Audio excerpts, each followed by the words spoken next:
अभी कोई trade unionist leader का पास जाने नहीं पड़ रहा है कोई श्रमिकों को। डायरेक्ट सब ऑनलाइन हो गया, खाली उनको जानकारी होना चाहिए। ऑनलाइन पे जाने से ही सब कुछ मिल जाते हैं। अभी हमारा एमपी श्रमिक संगठन से टिकट मिला है, 5 एमपी हैं हमारा साथ। सो जाते हैं सड़कों पर अखबार बिछाकर, मजदूर कभी नींद की गोली नहीं खाते। जी हाँ, नमस्कार, एन भारत के साथ मैं हूं टीएन मनीष। खास मुलाकात लेकर हाजिर हूं आप सभी के लिए। इससे पहले कि मैं तारुफ कराऊं कि हमारे आज के मेहमान क्या हस्ती रखते हैं, बात मुनव्वर राणा की उन पंक्तियों से जो एक खास वर्ग को पूरी तरह से रिप्रेजेंट करती है। सो जाते हैं सड़कों पर अखबार बिछाकर, मजदूर कभी नींद की गोली नहीं खाते।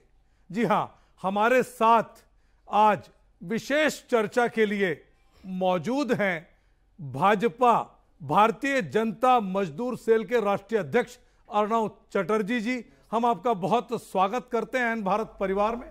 नमस्ते अर्णव जी। हाँ बोलिए। 2016 में भाजपा ने यह सोचा कि विश्व की सबसे बड़ी राजनीतिक पार्टी है भाजपा, लेकिन सत्ता का विकेंद्रीकरण करना है और ऐसे वर्ग की आवाज लगातार केंद्र सरकार तक पहुंचे जो वर्ग हिंदुस्तान को बनाता है, जो अपनी हाड़ मास की मेहनत से बड़ी बड़ी विकास योजनाओं को अंजाम तक पहुंचाता है, जिसको हम श्रमिक मजदूर लेबर के नाम से जानते हैं।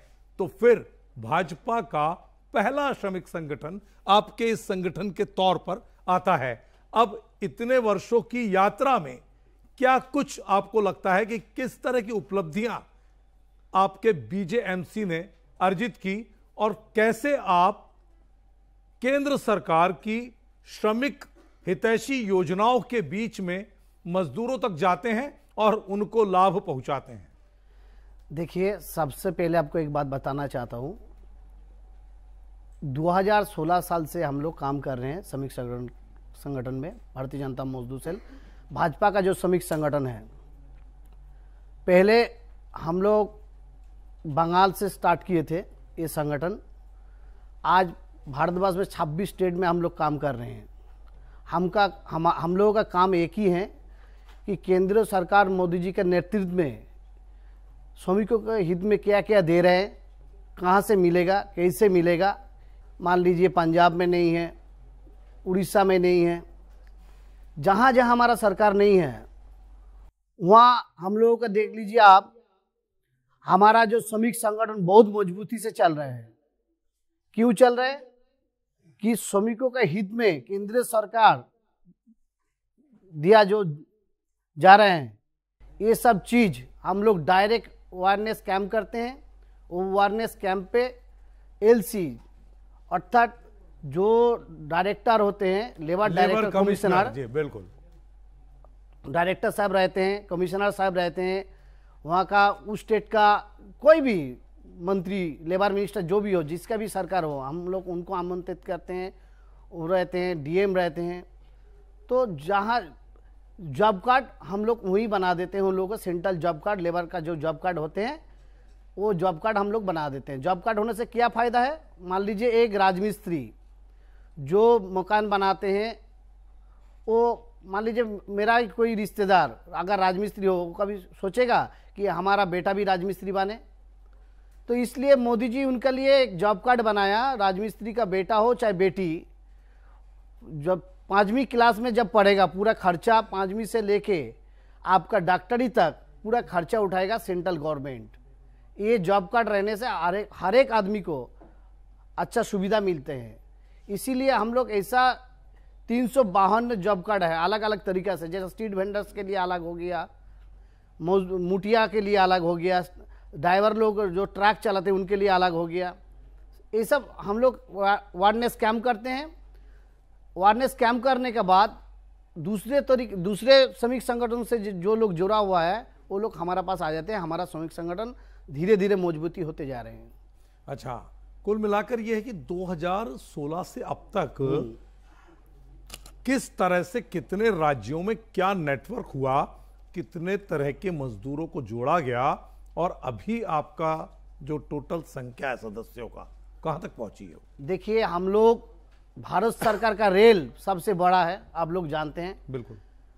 रेल में हमारा यूनियन बन गया। भारतवर्ष में एक 2 फेडरेशन है रेल का। एक एनसीपी पार्टी शरद पवार जी का, नेशनल कांग्रेस जो बोला जाता है, उनका एक तो है, और दूसरा भारतीय जनता मजदूर सेल का जो है हमारा तरफ से एक तो है। और सबसे ज्यादा फेडरेशन में हमारा जो रेलवे फेडरेशन है, अभी तक हम लोग को सारा भारतवर्ष में 10 लाख मेंबर है। उसमें हम लोग एफसीआई में है, स्टील में है, जूट में है, कोल में है, हर एक जगह पे हम लोग धीरे धीरे आगे बढ़ते जा रहे हैं। कुल कितनी संख्या, कितने हम लोग का अभी 3 करोड़ 17 लाख मेंबर है पूरा भारतवर्ष में बीजेएमसी का। और बीजेएमसी के मेंबर्स के बीच में सरकार के योजनाओं का, सरकार के दूसरे हित लाभों का किस तरह से उनको ज्ञान और हो रहा है आपकी मौजूदगी में, और कैसे आपके संगठन के तमाम जो इकाई है वो किस तरह उन तक पहुंचती है? क्या कुछ साल भर में गतिविधियां रहती? आपको एक बात बताना चाहता हूं। फिलहाल मैं 15 दिन पहले उड़ीसा गए थे। जय। तो उड़ीसा में ज्यादा से ज्यादा माइंस होते हैं। बिल्कुल है। तो मैं, हमारा जो बीजीएमसी का अध्यक्ष हैं, उनको लेके माइंस का उधर गए और पूछे इनसे कि भाई ये लोग जो काम कर रहे हैं माइंस में, ये लोग का तनख्वाह कितना देते हैं? बोला दादा किसी को 200, किसी को 300 रुपया देते हैं। क्यों? सेंट्रल गवर्नमेंट का एक्ट में लिखा हुआ है 525 रुपया हर एक आदमी का रोज होना चाहिए। तो इनको ऐसा क्यों मिल रहा है? इसको पीएफईएसआई मिलता कि नहीं? बोलता नहीं मिल रहा है भाई साहब।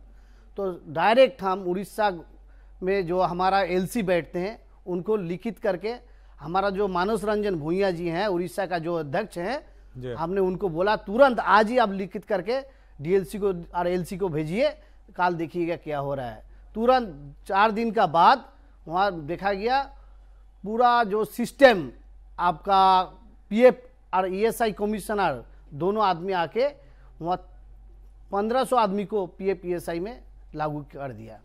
इससे बढ़कर ज्यादा खुशी क्या हो सकता है हम लोग? बहुत अच्छी बात है, क्योंकि मजदूर एक ऐसा तबका होता है चटर्जी साहब जो अपने अधिकारों के प्रति पूरी तरह से जागरूक नहीं हो पाता, और वो इतना ज्यादा शोषण का शिकार होता है कि उसे पता ही नहीं रहता कि उसकी मिनिमम वेजेस क्या है। देखिए, अभी इसलिए तो हम लोग ज्यादा से ज्यादा अवेयरनेस कैंप कर रहे हैं कि ये हमारा पार्टी ने निर्णय लिए हैं कि गांव-गांव में जाइए, हर एक आदमी को भेजिए अवेयरनेस के लिए। हमारा जो लीडर हैं, हम लोग मंडल बूथ तक से हम लोग अवेयरनेस कैंप कर रहे हैं कि आदमी को पता चले गवर्नमेंट क्या क्या दे रहे हैं। आप देखिए, अभी आप एक रिक्शा वाला को जाके पूछिएगा भाई सेंट्रल गवर्नमेंट से आपको क्या क्या मिल रहा है, क्या क्या नहीं मिल रहा है, आपको कुछ सुविधा मिल रहा है? वो तुरंत बोलेगा हमको सुविधा मिल रहा है, 3 लाख रुपया का इंश्योरेंस मिल गया हमको।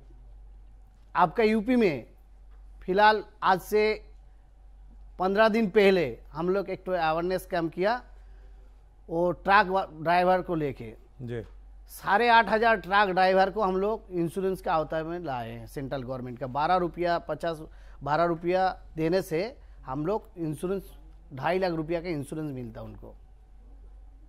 तो योजनाएं बहुत सारी है सरकार की, 8,500 योजना है जो श्रमिकों के लिए हित में। अब बताइए, 8,500 योजनाओं में से मुझे लगता है कि ई श्रम पोर्टल और ये जो चीजें बनी है, बमुश्किल 2, 5, 10 बड़ी योजनाएं हैं सर, आप जो लोगों तक पहुंच पाती। आपको एक बात बताना चाहता हूं मैं, अभी कोई ट्रेड यूनियनिस्ट लीडर का पास जाने नहीं पड़ रहा है कोई श्रमिकों को, डायरेक्ट सब ऑनलाइन हो गया। खाली उनको जानकारी होना चाहिए, ऑनलाइन पे जाने से ही सब कुछ मिल जाते हैं।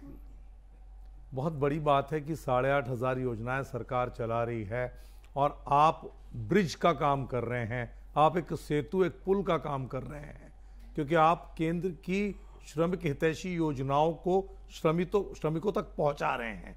तो ऐसे में आपका लक्ष्य जो है 2024 में क्या है? 2024 में हमारा लक्ष्य एक ही है कि सारा भारतवर्ष में मोदी जी प्रधानमंत्री रहेगा, और जितना से जितना गरीबी है, गरीबी हटने वाला है। अच्छा, ये बात है कि एक बात मैं समझ पाया हूं कि चूंकि आप भारतीय जनता पार्टी के सीधे तौर पर पहले श्रमिक संगठन हैं जिसका सीधे एक राजनीतिक पार्टी से संबंध है, ऐसे में आपके अपने कार्यकर्ताओं और सदस्यों के बीच में हर सेल का अपना एक कोटा होता है चटर्जी साहब, टिकट का, चाहे वो एमपी के चुनाव हो, एमएलए के हों, या किसी भी तरह के ऐसे चुनाव जिसमें जनता के द्वारा नेता चुना जाता है। तो किस तरह से आपके इस बीजेएमसी सेल को आवंटन हुआ है और अब तक आपने बीजेपी के लिए कितनी जगह कमल कैसे कैसे खिलाया है? आपको मैं पहले बता दूं, हर एक सेल का जो कोटा होते हैं, भारतवर्ष में एक ही पार्टी है जो देते हैं, उसका नाम है भाजपा पार्टी, भारतीय जनता पार्टी। बंगाल में हम लोगों का 7 विधायक हैं जो जिसको टिकट मिले हैं। त्रिपुरा में हम लोगों का 4 विधायक हैं। आसाम में हम लोगों का विधायक हैं। सबसे बड़ी बात, भारतीय जनता पार्टी ने यही काम कर सकते हैं, दूसरा कोई पार्टी नहीं कर सकते हैं। आप लोग माइनॉरिटी मिनिस्टर जॉन बाल्ला जी का नाम सुने हैं? जॉन बाल्ला जी बंगाल से है, वो श्रमिकों का लीडर हैं। चाय बागान का जो श्रमिक होते हैं उनका नेतृत्व देते हैं वो, तो उनको टिकट मिला, एमपी बना। एमपी बनने के बाद आज केंद्रीय मिनिस्टर हैं, सेंट्रल मिनिस्टर हैं और माइनॉरिटी मिनिस्टर हैं। इससे बड़ा बात क्या हो सकते हैं? दूसरा पार्टी में देखिए, आप दूसरा पार्टी में झाँक के देखिए, कोई कर सकते हैं ऐसा? कोई श्रमिकों को लीडर तो के कितने एमपी और एमएलए अब तक त्रिपुरा में, उड़ीसा में या कहीं भी? सारा भारतवर्ष में हमारा देखिए, अभी हमारा एमपी श्रमिक संगठन से टिकट मिला है, 5 एमपी हैं हमारा साथ, और एमएलए हो गया आपका सब आसाम, त्रिपुरा, आप देख लीजिए यूपी में भी आ गया। सारा जगह मिला के 12, 16, 33 हमारा विधायक हैं अभी हमारा साथ जुड़ा हुआ है। बहुत बड़ी बात है कि 2016 में आपके संगठन ने आकार लिया और इतने कम समय में आप मुख्य धारा की राजनीति में पहुंच रहे हैं। ऐसे में श्रमिकों को मुझे लगता है कि उनकी आवाज बुलंद करने के लिए और भी मौके मिलते हैं। सुनिए, आपको एक बात बता देते हैं, 2024 का बाद 2025 साल में आप देख लीजिएगा, हर एक श्रमिक जो हैं, चाहे स्ट्रीट वेंडर्स हो, चाहे पटरी वाला हो, चाहे आपका रिक्शा वाला हो, ठेला वाला हो, चाहे मोटर व्हीकल्स का ड्राइवर हो, कोई भी हो,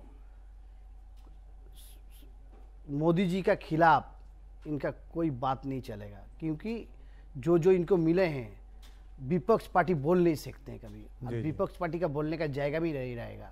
8,500 योजनाएं बहुत होती है चटर्जी साहब, 100 बहुत होती है, और उसमें अगर सार्थक तौर पे 500, 1000, 2000 योजनाएं भी चल जाएं, एक तो मुझे लगता है कि आप देख लीजिए, एक जो मकान बनाते हैं राजमिस्त्री, उनका बेटा को 5वीं क्लास से पढ़ा रहा है, ग्रेजुएशन चाहे बीए वो डॉक्टरी पढ़े, जो भी पढ़ने का बाद उसको जिम्मेवारी भी उठाते हैं गवर्नमेंट। मान लीजिए एक लड़का ग्रेजुएशन तक पढ़ाई किए हैं, ग्रेजुएशन का बाद उनको पिताजी को सीएलसी बुलाते हैं कि आपका बेटा क्या करना चाहते हैं, उनको बुलाइए। हर एक ऑल ट्रेड यूनियन को बुलाते हैं ऐसा, सिर्फ बीजेएमसी को नहीं।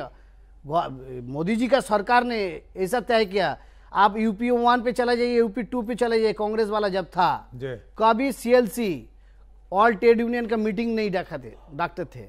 अभी देख लीजिए, इंडिया का जब सरकार आया मोदी जी का नेतृत्व में, तब से हर एक ट्रेड यूनियन का सम्मान देते हैं, हर एक श्रमिक संगठन का सम्मान देते हैं।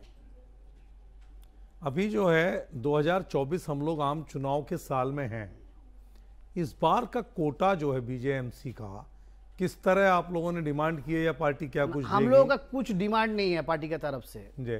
पार्टी जो निर्णय लेगा वो पार्टी की तरफ से होगा। हम लोग एक ही चीज चाहते हैं, पार्टी की तरफ से, हम लोग भारतीय जनता पार्टी की तरफ से, श्रमिक संगठन की तरफ से, कि आम आदमी कभी नहीं बोले कि मोदी जी का नेतृत्व में हम लोग को कुछ नहीं मिला, श्रमिकों को कुछ नहीं मिला। हम लोग का एक ही काम है, अवेयरनेस कैम्प करना हमारा काम है, और आदमी को जगाना है कि मोदी जी क्या क्या दे रहे हैं। किसी लीडर के पास आप मत जाइए, आप ऑनलाइन पे जाइए, ऑनलाइन पे डायरेक्ट लीजिए। तो इस बार कितनी टिकट की उम्मीद कर रहे हैं? वो तो पार्टी तय करेगा किसको देगा कि नहीं देगा, वो तो पार्टी। हम लोग को कोई सेल चाहे कोई मोर्चा का ऐसा उम्मीद नहीं रखते हैं। हम लोग सिर्फ पार्टी का काम करते हैं। नहीं, कोटा होता है आपने कहा ना, तो कुछ कोटा जो होता है वो पार्टी तय करते हैं। ओके, कोई मोर्चा तय नहीं करते हैं। बिल्कुल सही बात है।